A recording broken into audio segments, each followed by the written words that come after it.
Hello everyone, आप सभी का अंकुश एकेडमी में स्वागत है।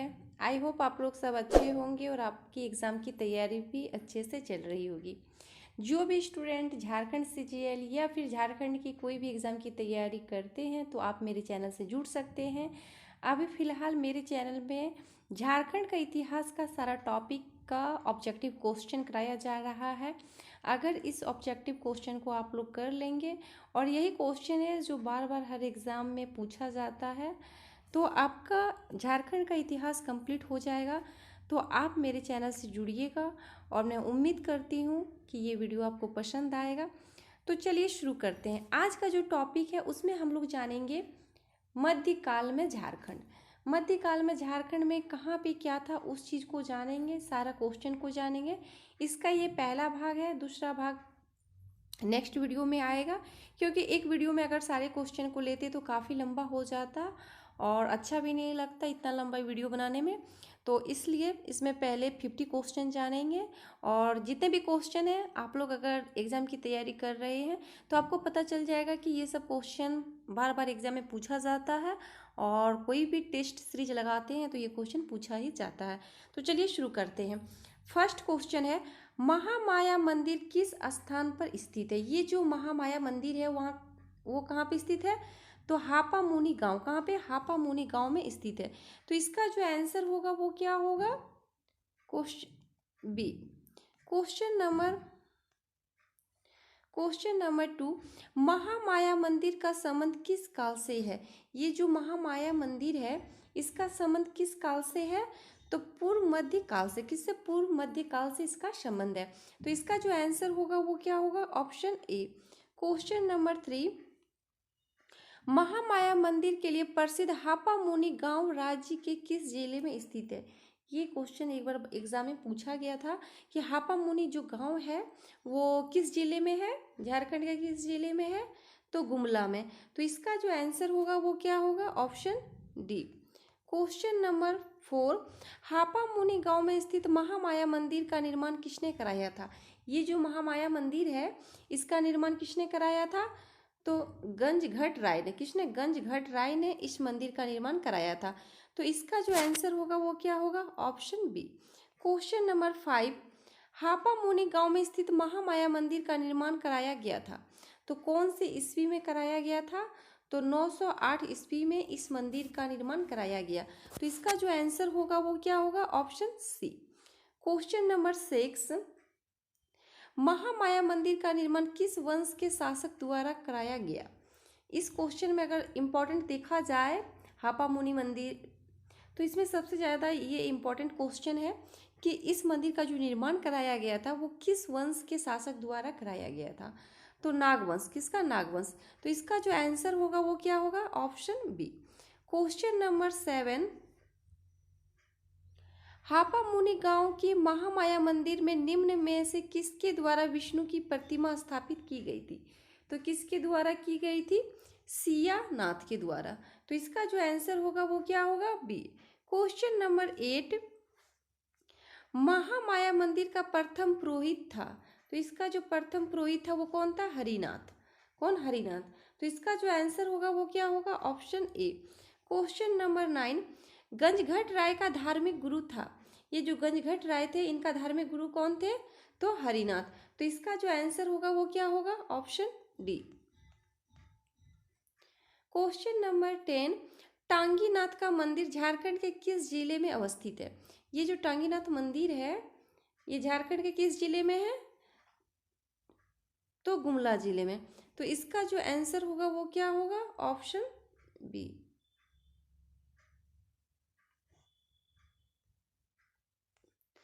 क्वेश्चन नंबर 11, गुमला में स्थित टांगीनाथ मंदिर का निर्माण किस काल में हुआ?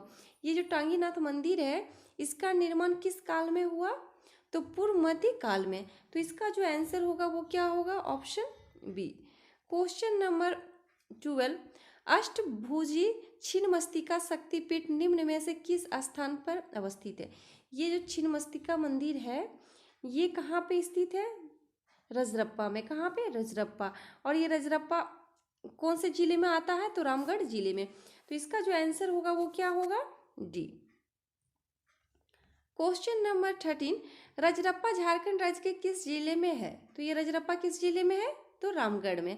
तो इसका जो आंसर होगा वो क्या होगा? Option C.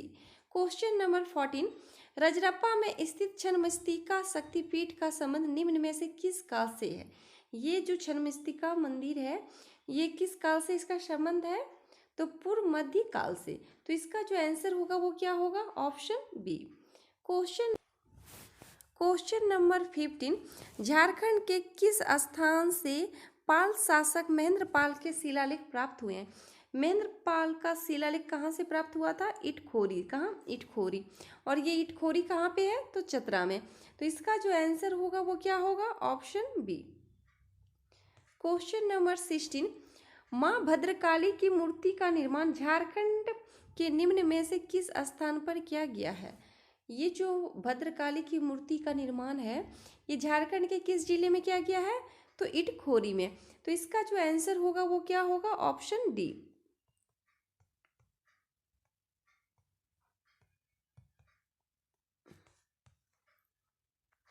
Question number 17, Itkhori में माँ भद्रकाली की मूर्ति का निर्माण निम्न में से किस शासन काल में किया गया था? तो ये किस शासन काल में किया गया था? पाल काल में। किसमें? पाल काल में ये किया गया। तो इसका जो आंसर होगा वो क्या होगा? Option A.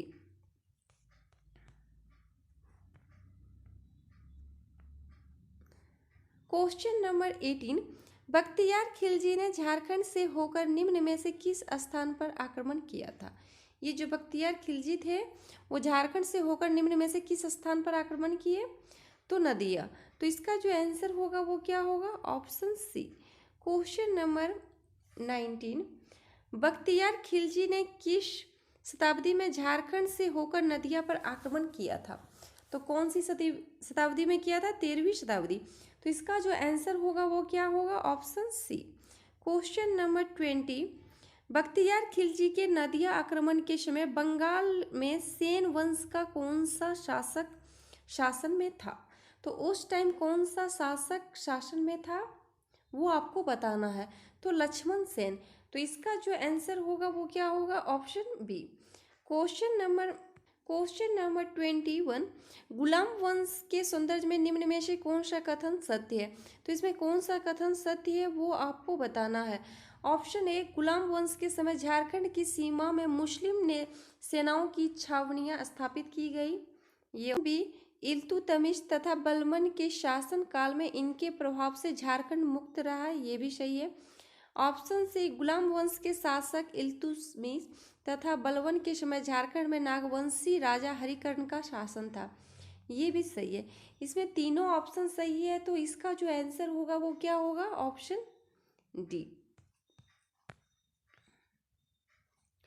Question number 22, Iltutmish तथा बलबन के समय झारखंड इनके प्रभाव से मुक्त था क्योंकि यहाँ नागवंश के एक शक्तिशाली राजा का शासन था। और वो राजा कौन थे? तो वो राजा कौन थे? हरिकर्ण। तो इसका जो आंसर होगा वो क्या होगा? Option B. Question number 23, Alauddin Khilji ने अपने किस सेनापति को नागवंशी राज्य पर विजय प्राप्त करने हेतु भेजा था? अलाउद्दीन खिलजी ने अपने किस सेनापति को नागवंशी राज्य पर विजय करने के लिए भेजा था? वो छज्जू मलिक। कौन? छज्जू मलिक। तो इसका जो आंसर होगा वो क्या होगा? Option C. Question number 24, Alauddin Khilji द्वारा कब अपने सेनापति छज्जू मलिक को झारखंड में नागवंशी राज्य पर विजय प्राप्त करने हेतु भेजा गया था? तो ये किस ईस्वी में भेजा गया था? 1310 ईस्वी में। तो इसका जो आंसर होगा वो क्या होगा? Option B. Question number 25, Alauddin Khilji का कौन सा सेनापति दक्षिण भारत पर विजय अभियान हेतु जाते समय झारखंड से गुजरा था? ये काफ़ी इंपॉर्टेंट क्वेश्चन है कि अलाउद्दीन खिलजी का कौन सा सेनापति था जो दक्षिण भारत में विजय अभियान हेतु झारखंड से गुजरा था? तो वो कौन थे? मलिक काफूर। कौन? मलिक काफूर। तो इसका जो आंसर होगा वो क्या होगा? Option A.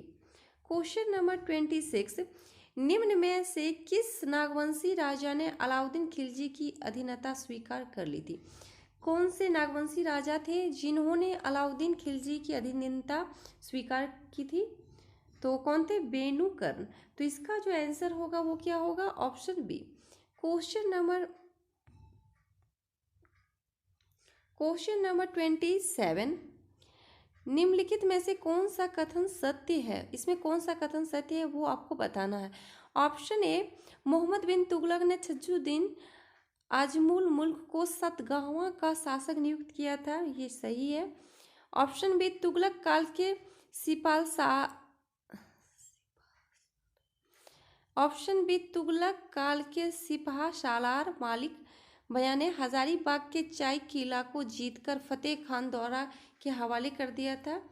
ये दोनों ऑप्शन सही है। तो इसका जो आंसर होगा वो क्या होगा? Option C.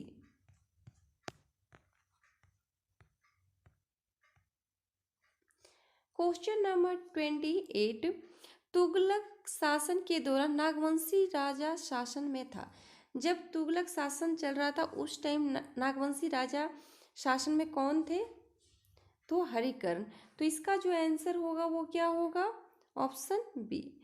Question number 29, Firoz Shah Tughlaq ने बंगाल के शासक सियाउद्दीन शाह ने हजारीबाग के डैश क्षेत्र को जीतकर उसे बंगाल की राजधानी बना ली थी। तो हजारीबाग के कौन से क्षेत्र को जीतकर बंगाल की राजधानी बनाई गई थी? तो सतगावा। तो इसका जो आंसर होगा वो क्या होगा? Option C. Question number 30, Lodi वंश के शासन के दौरान इनमें से किसने झारखंड पर शासन नहीं किया? तो जब लोधी वंश का शासन चल रहा था तो कौन से शासक थे जिन्होंने झारखंड पर शासन नहीं किया? तो वो कौन थे? हरिकर्ण। तो इसका जो आंसर होगा वो क्या होगा? Option B. Question number 31, Lodi वंश के शासन के दौरान उड़ीसा के किस वंश ने झारखंड पर आक्रमण किया? तो लोधी वंश के शासन के दौरान उड़ीसा के किस वंश के शासक थे जिन्होंने झारखंड पर आक्रमण किए? तो गजपति वंश का। तो इसका जो आंसर होगा वो क्या होगा? Option B. Question number 32, Orissa के किस शासक ने झारखंड के एक बड़े भूभाग पर आक्रमण किया तथा उस पर अधिकार किया? तो वो कौन थे? कपिलेंद्र। तो इसका जो आंसर होगा वो क्या होगा? Option C. क्वेश्चन नंबर 33, किस वंश के सुल्तानों के प्रभाव से झारखंड लगभग मुक्त रहा? तो वो कौन था? लोधी वंश। लोधी वंश के समय झारखंड लगभग मुक्त रहा सुल्तान के प्रभाव से। तो इसका जो आंसर होगा वो क्या होगा? Option A. क्वेश्चन नंबर 34, निम्न में से कौन लोधी वंश के समकालीन झारखंड में नागवंश के शासक थे? तो वो कौन थे? प्रतापकर्ण थे, विराटकर्ण थे और क्षत्रकर्ण, ये तीनों थे। तो इसका जो आंसर होगा वो क्या होगा? Option D. क्वेश्चन नंबर 35, 1494 ईस्वी में सिकंदर लोदी के भय से जौनपुर के शासक हुसैन शाह शर्की ने झारखंड के किस क्षेत्र में शरण ली थी? ये क्वेश्चन काफ़ी इंपॉर्टेंट है और ये क्वेश्चन बहुत बार एग्जाम में पूछा गया। तो किस क्षेत्र में ली थी? साहेबगंज में। तो इसका जो आंसर होगा वो क्या होगा? Option C. Question number 36, Jaunpur के किस शासक ने सिकंदर लोदी के भय से झारखंड के साहेबगंज में शरण ली थी? तो किसके शरण में ली थी? तो हुसैन शाह शर्की। तो इसका जो आंसर होगा वो क्या होगा? Option A. क्वेश्चन नंबर 37, निम्न में से किसे झारखंडी सुल्तान के नाम से जाना जाता है? ये भी क्वेश्चन बहुत बार एग्जाम में पूछा गया, किसे झारखंडी सुल्तान के नाम से किसे जाना जाता है? तो आदिल शाह द्वितीय को झारखंडी सुल्तान के नाम से जाना जाता है। तो इसका जो आंसर होगा वो option C. Question number 38, Sher Shah ने झारखंड के किस क्षेत्र का उपयोग अपने बंगाल अभियान में किया था? ये काफ़ी इंपॉर्टेंट क्वेश्चन है और बहुत बार एग्जाम में पूछा गया है। तो किस क्षेत्र का? राजमहल क्षेत्र। तो इसका जो आंसर होगा वो क्या होगा? Option A. Question number 39, Sher Shah के सेनापति ख्वास खां ने किस चेरो शासक को पराजित करके श्याम सुंदर नामक हाथी प्राप्त किया था? ये काफ़ी इम्पोर्टेंट क्वेश्चन है कि ये जो शेर शाह के सेनापति ख्वास खां थे, ये किस चेरो शासक को पराजित करके श्याम सुंदर किसका नाम था? तो एक हाथी, सफ़ेद हाथी था जिसका नाम था श्याम सुंदर, और उसी को प्राप्त करने के लिए शेर शाह ने ख्वास खां को भेजा था। तो किस चेरो शासक को? तो महारथ चेरो। तो इसका जो आंसर होगा वो क्या होगा? Option B.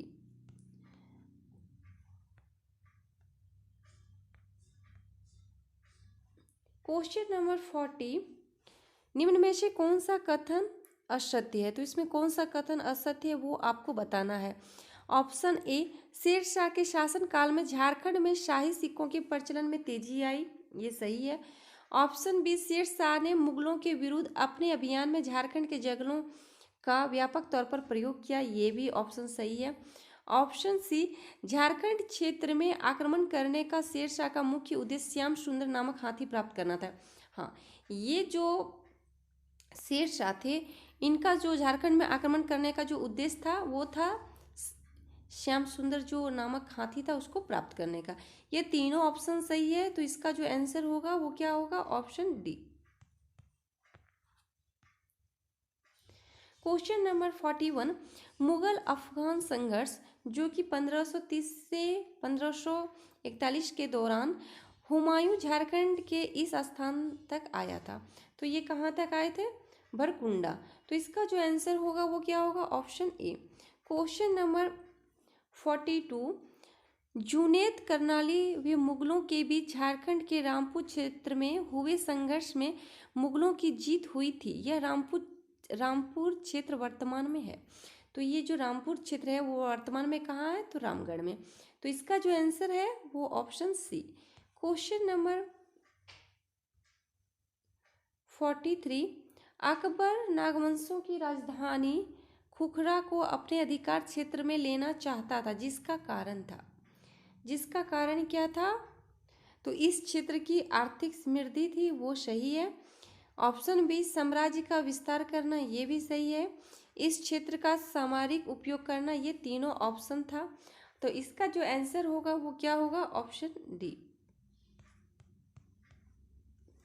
Question number 44, Akbar ने निम्न में से किसे झारखंड पर विजय प्राप्त करने हेतु भेजा था? तो अकबर ने किनको भेजा था झारखंड पर विजय प्राप्त करने के लिए? तो शहबाज खां को। किसको? शहबाज खां को।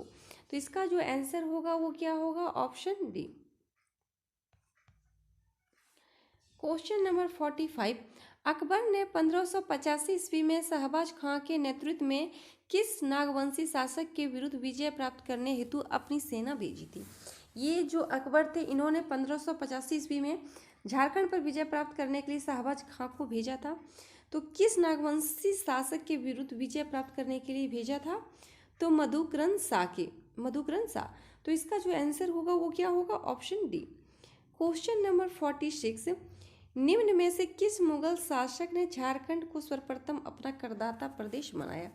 ये भी काफ़ी इम्पोर्टेंट क्वेश्चन है और बहुत बार एग्जाम में पूछा गया था। तो वो कौन से मुगल शासक थे जिन्होंने झारखंड को सर्वप्रथम अपना करदाता प्रदेश बनाया? तो वो अकबर थे। तो इसका जो आंसर होगा वो क्या होगा? Option A. क्वेश्चन नंबर 47, 1589 ईस्वी में अकबर ने निम्न में से किसे बिहार झारखंड का सूबेदार नियुक्त किया था? तो किसको किया था? मान सिंह को। किसको? मान सिंह को। तो इसका जो आंसर होगा वो क्या होगा? Option B. क्वेश्चन नंबर 48, 1590 ईस्वी में अकबर के सूबेदार मान सिंह ने निम्न में से पलामू के किस चेरो राजा को मुगलों की अधीनता स्वीकार करने हेतु विवश कर दिया था? तो किसको किया था? भगवत राय को। तो इसका जो आंसर है वो क्या है? Option C. क्वेश्चन नंबर 49, 1592 ईस्वी में अकबर के प्रतिनिधि मान सिंह ने झारखंड के किस स्थान को बिहार एवं बंगाल की राजधानी बनाया? तो किस जगह? तो राजमहल के क्षेत्र को बिहार और बंगाल की राजधानी बनाया। तो इसका जो आंसर है वो क्या होगा? Option B. ये लास्ट क्वेश्चन है, 50 क्वेश्चन। 1592 ईस्वी में उड़ीसा के अभियान के लिए जाते समय मानसिंह निम्न में से झारखंड के किस स्थान से गुजरा था?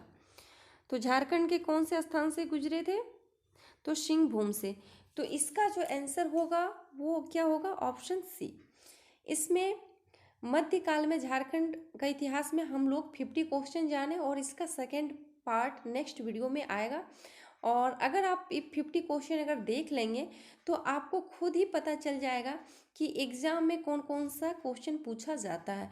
अगर आप सीरियसली में एग्ज़ाम की तैयारी करते हैं और बराबर अपने टेस्ट देते हैं, प्रैक्टिस शीट लगाते हैं, तो आपको पता चल जाएगा कि कौन सा क्वेश्चन एग्ज़ाम में पूछा जाता है झारखंड के इतिहास से। तो इस चीज़ को आप लोग देखिएगा और वीडियो को ज़रूर देखिएगा। और वीडियो को देखने के बाद इसका जो PDF मिलेगा वो हमारे टेलीग्राम ग्रुप पे मिल जाएगा। आप वहाँ से लेके इसको सिर्फ एक बार टेस्ट के रूप में दीजिए, इसके बाद आपका सारा क्वेश्चन क्लियर भी हो जाएगा। और यही क्वेश्चन है जो बार बार हर एग्ज़ाम में पूछा जाता है। मैं उम्मीद करती हूँ कि आपको ये वीडियो पसंद आए। अगर मेरे चैनल पे नए हैं तो जिन्होंने अभी तक मेरे चैनल को सब्सक्राइब नहीं किया है तो आप मेरे चैनल को सब्सक्राइब कीजिए, लाइक कीजिए और शेयर कीजिए। Thank you.